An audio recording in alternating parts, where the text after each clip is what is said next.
Di tengah langit yang membara, Xiaoyan berdiri tegak.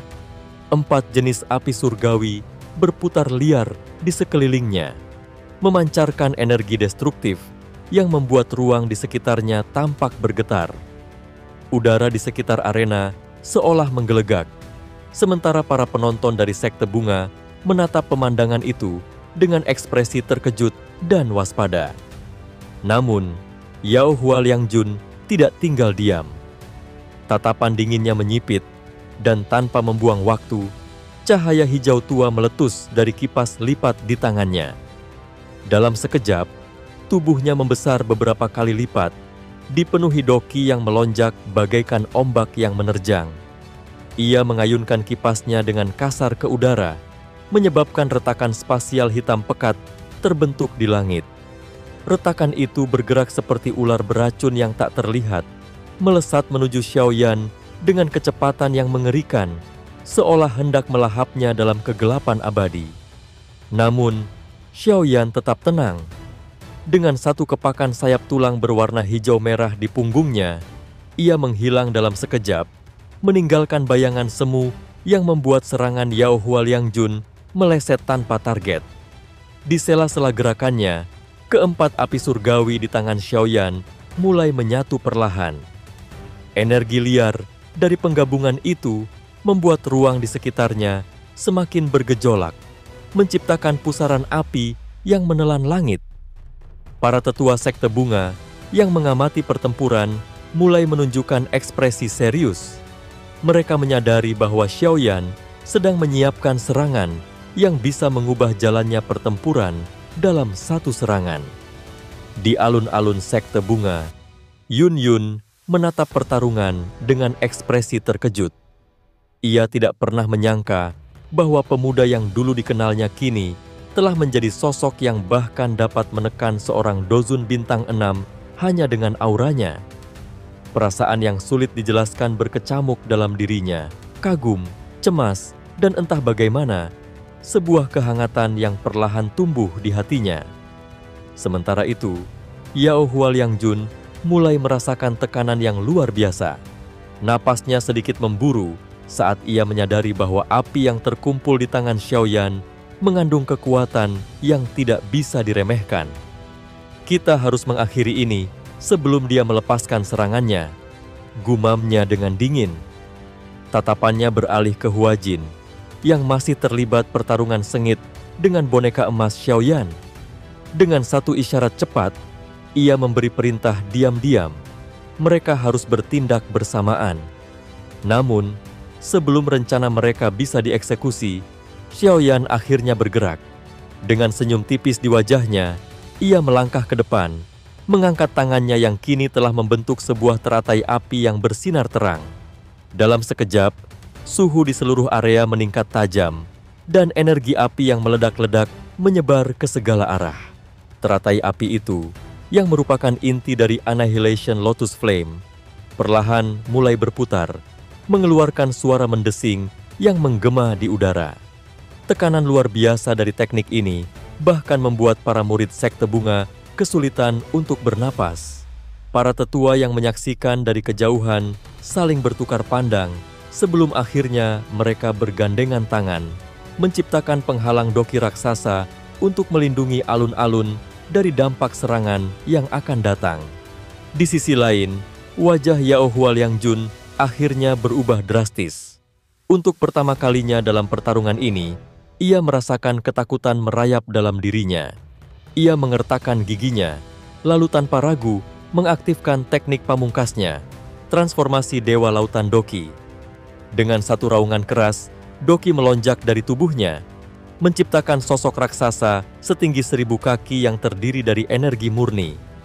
Wujud raksasa itu tampak seperti dewa perang yang turun dari langit, dengan tatapan penuh amarah dan tangan yang mampu menghancurkan gunung. Namun, harga yang harus dibayar untuk mengaktifkan teknik ini tidaklah kecil. Wajah Yao Hualiangjun tampak semakin pucat, jelas bahwa teknik ini menguras sebagian besar kekuatannya. Dengan kedua raksasa mereka, kini terbentuk di langit, teratai api yang menyala-nyala dan dewa doki yang megah. Kedua belah pihak tahu bahwa pertempuran ini telah mencapai puncaknya. Dalam hitungan detik, salah satu dari mereka akan jatuh, dan hanya ada satu pemenang yang akan berdiri di akhir. Di atas langit, raksasa-raksasa setinggi 1000 kaki berdiri dengan megah. Energi Doki yang luas dan kuat menyebar dari tubuhnya, menyerupai awan tebal yang menggulung diiringi angin petir yang menggelegar. Yahua Liangjun, meskipun wajahnya pucat, menatap tajam ke arah Xiaoyan di angkasa. Dengan penuh keyakinan, ia menggenggam segel di tangannya, dan raksasa itu pun melangkah maju. Langit bergejolak hebat, angin liar bertiup menggila, seolah dunia bergetar akibat langkahnya. Dalam sekejap, raksasa itu mengayunkan tinjunya, mengumpulkan energi alam yang luar biasa. Cahaya terang yang menyilaukan meletus dari pukulan itu, mengoyak ruang di sekitarnya. Gelombang energi yang menakutkan melesat tanpa ampun ke arah Xiaoyan, membawa kekuatan destruktif yang cukup untuk menghancurkan gunung sekalipun. Bahkan alun-alun di bawah bergetar hebat, retakan-retakan besar mulai terbentuk akibat tekanan yang luar biasa. Para murid sekte bunga yang lebih lemah menatap pemandangan itu dengan wajah pucat. Ini adalah serangan yang jarang mereka saksikan, sesuatu yang hanya bisa dilakukan oleh seorang ahli sejati. Beberapa sesepuh sekte bunga pun terkejut melihat kegigihan Xiaoyan yang berani melawan Yahua Liangjun, seorang dozun bintang 6, meskipun ia sendiri baru mencapai dozun bintang 2. Di antara mereka, Yun Yun berdiri di alun-alun dengan ekspresi penuh kekhawatiran. Ia percaya pada kekuatan Xiaoyan, tetapi serangan penuh kekuatan dari Yahua Liangjun ini terlalu mengerikan untuk diabaikan. Di atas langit, Xiaoyan tetap tidak bergeming. Sayap tulang di punggungnya mengepak, dan tekanan angin yang mendekat menekan jubahnya erat ke tubuhnya. Gemuruh angin yang menakutkan terdengar di sekelilingnya. Namun, ia hanya mengangkat tangannya. Di sana, Annihilation Fire Lotus, teratai api pemusnah, berputar perlahan, memancarkan kekuatan destruktif yang tak terbantahkan. Tanpa ragu, Xiaoyan melontarkan teratai api itu ke angkasa. Api yang menyala-nyala melesat, meninggalkan jejak ekor api yang indah, namun mematikan. Melihat serangan ini, Yahua Liangjun segera bertindak. Dengan perubahan segel tangannya, raksasa itu meraung ke langit, menciptakan gelombang sonik yang menakutkan. Angin badai terbentuk di sekitar tubuh raksasa tersebut, dan dengan ayunan tinjunya yang besar, badai itu melesat ke arah teratai api Xiaoyan. Saat keduanya bertemu di langit, keheningan sesaat terjadi, seolah seluruh dunia terhenti. Namun, dalam sekejap, ledakan dahsyat mengguncang langit, badai api menyapu seluruh angkasa. Raksasa setinggi 1000 kaki itu tak mampu bertahan. Tubuhnya koyak, dan Doki yang menyelimutinya menguap begitu saja di bawah suhu tinggi yang luar biasa. Xiaoyan menarik napas dalam-dalam. Tubuhnya sedikit terdorong mundur akibat dampak ledakan. Namun, serangan itu telah mencapai puncaknya. Badai api mencapai titik maksimalnya, sebelum akhirnya meledak dengan kekuatan yang mengerikan. Raksasa itu terhuyung mundur. Sosoknya semakin ilusi, hingga akhirnya benar-benar lenyap dalam ketiadaan. Di kejauhan, Yahua Liangjun terhuyung dan muntah darah segar. Ketidakpercayaan memenuhi matanya. Ia tidak punya waktu untuk terkejut, karena gelombang api yang tersisa masih melaju ke arahnya dengan kecepatan mengerikan. Menyadari bahaya yang mengancam, ia segera mensirkulasikan dokinya dan berusaha melesat menjauh. Namun, gelombang api tak terbendung, menghantam penghalang pertahanan sekte bunga. Para sesepuh yang menjaga penghalang itu berusaha sekuat tenaga untuk mempertahankannya, tetapi tekanan energi yang dilepaskan terlalu besar. Retakan mulai muncul di permukaan penghalang, sebelum akhirnya penghalang doki itu pecah berkeping-keping. Saat murid-murid sekte bunga hampir kehilangan harapan, suara napas tua terdengar dari langit. "Cukup!" Sesosok wanita tua berambut putih muncul.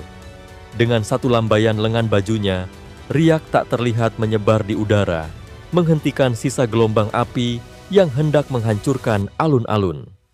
Sosok ini adalah tetua pertama sekte bunga. Dengan kehadirannya, suasana yang tegang mulai mereda. Sementara itu, Xiaoyan yang kelelahan setelah pertarungan sengit itu menelan beberapa pil obat untuk memulihkan tenaganya. Dari kejauhan, Yahua Liangjun masih berdiri di langit dengan ekspresi suram. Ia menyadari bahwa ia telah kalah, harga dirinya hancur, dan tatapan orang-orang yang menyaksikannya membuatnya merasa terhina. Tak jauh darinya, Huajin yang menyaksikan betapa mengerikannya kekuatan Xiaoyan pun mulai ketakutan. Ia tahu bahwa dirinya tidak memiliki kesempatan untuk menang. Maka, tanpa ragu, ia menyerah.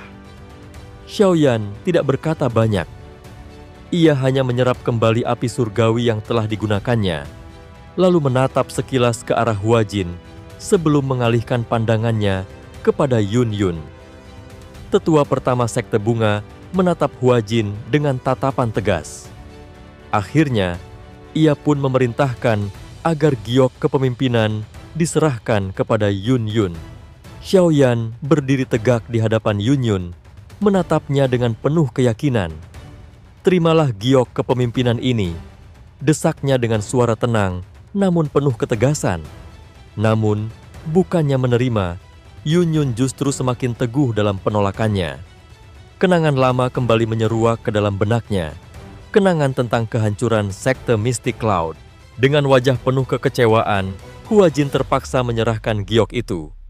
Dengan demikian, keputusan telah dibuat. Yun Yun akan menjadi kepala sekte bunga yang baru. Takdir yang telah ditetapkan di hadapan semua orang. Namun, Yun Yun hanya menatap token giok kepala sekte yang melayang di depannya. Ia tidak mengulurkan tangannya. Tidak ada ketertarikan dalam dirinya untuk menduduki posisi itu. Bayangan kelam dari masa lalu masih menghantuinya. Meskipun ia sadar bahwa insiden itu bukan sepenuhnya kesalahan Xiaoyan, tetap saja kehilangan sekte yang telah menjadi rumahnya selama bertahun-tahun meninggalkan luka yang mendalam di hatinya. Xiaoyan tidak membantah perasaan itu. Ia memahami sudut pandang Yun Yun, tetapi ia juga mengingatkan bahwa keputusan yang diambilnya saat itu adalah sebuah keharusan. Sekte Mystic Cloud telah menimbulkan banyak penderitaan bagi klannya, dan meskipun Yun Yun tidak bertanggung jawab atas tragedi tersebut, ada hal-hal yang tidak bisa begitu saja diabaikan. Dalam kebimbangannya, Yun Yun teringat pada pesan terakhir Nenek Hua. Warisan sekte kini berada di tangannya, dan menolak posisi kepala sekte berarti membiarkan sekte bunga jatuh ke dalam pertikaian internal. Ia sadar bahwa Nenek Hua pasti tidak ingin sekte ini berakhir dalam kehancuran. Setelah merenung beberapa saat, Yun Yun akhirnya mengangkat kepalanya. Dengan ekspresi serius, ia mengulurkan tangannya dan menerima giok kepemimpinan tersebut. "Baiklah, aku akan menerimanya untuk sementara," ucapnya dengan nada yang mantap. Keputusan itu mendapat persetujuan dari tetua pertama. Wanita tua itu mengangguk pelan. Jika Nenek Hua sendiri telah mempercayakan seluruh dokinya kepada Yun Yun, maka tidak ada alasan baginya untuk meragukan keputusan tersebut. Namun, tidak semua orang menerima keputusan ini dengan mudah. Huajin, yang selama bertahun-tahun telah bekerja keras untuk menjalin hubungan dengan sekte langit mendalam, segera menunjukkan keberatannya. Tatapannya penuh amarah saat ia menoleh ke arah Xiaoyan. "Xiaoyan, kau telah melukai Yao Huangjun. Kau pikir sekte langit mendalam akan diam saja menghadapi hal ini?" Tatapan serius terpancar dari mata tetua pertama. Sekte langit mendalam adalah kekuatan besar yang terus berkembang pesat. Jika mereka berubah menjadi musuh, sekte bunga bisa berada dalam bahaya besar. Namun, Xiaoyan tetap tenang. Dengan suara datar, ia menjawab, Aliansi dengan sekte langit mendalam tidak menjamin kestabilan sekte ini. Lambat laun, mereka bisa saja berusaha mengambil alih sekte ini dan menjadikannya sekte cabang mereka. Huajin membantah dengan cepat, tetapi tatapan ragu mulai terlihat di wajahnya. Ia tahu, ada kemungkinan besar yang dikatakan Xiaoyan itu benar. Xiaoyan kemudian melanjutkan, ada jalan lain. Sekte bunga bisa beraliansi dengan pavilion bintang jatuh. Dengan kehadiran Yao Chen, seorang elit Ban Sheng, sekte itu memiliki potensi besar untuk menjadi sekutu yang lebih dapat dipercaya. Tatapan tetua pertama menjadi lebih mantap. Ia menghela napas, lalu mengumumkan dengan tegas, mulai hari ini, Yun Yun adalah kepala sekte bunga. Tidak ada lagi perdebatan. Ekspresi wajah Huajin dan Yao Huangjun berubah gelap. Mereka tidak bisa menerima keputusan ini. Dengan amarah membara, mereka berdua meninggalkan sekte, membawa serta dendam mendalam terhadap Xiaoyan. Sebelum pergi, Yao Huangjun menatapnya dengan penuh kebencian, seolah berjanji bahwa perhitungan ini belum selesai. Namun, Xiaoyan hanya membalasnya dengan senyuman percaya diri. Setelah kepergian mereka, tetua pertama mengumumkan kepada seluruh murid bahwa Yun Yun kini adalah pemimpin mereka. Para murid pun segera berlutut dan memberikan penghormatan. Yun Yun menatap giok kepala sekte yang melayang di hadapannya. Tetapi, tidak seperti yang diharapkan banyak orang, ia tidak merasa bangga atau bahagia. Justru ada kebimbangan dalam hatinya. Bayangan kelam dari masa lalu masih menghantuinya. Upacara pelantikan berjalan dengan lancar, meskipun tanpa kemegahan. Setelah semuanya selesai, Xiaoyan tidak langsung meninggalkan sekte bunga. Ia meminta Yun Yun untuk menyediakan ruangan yang tenang baginya.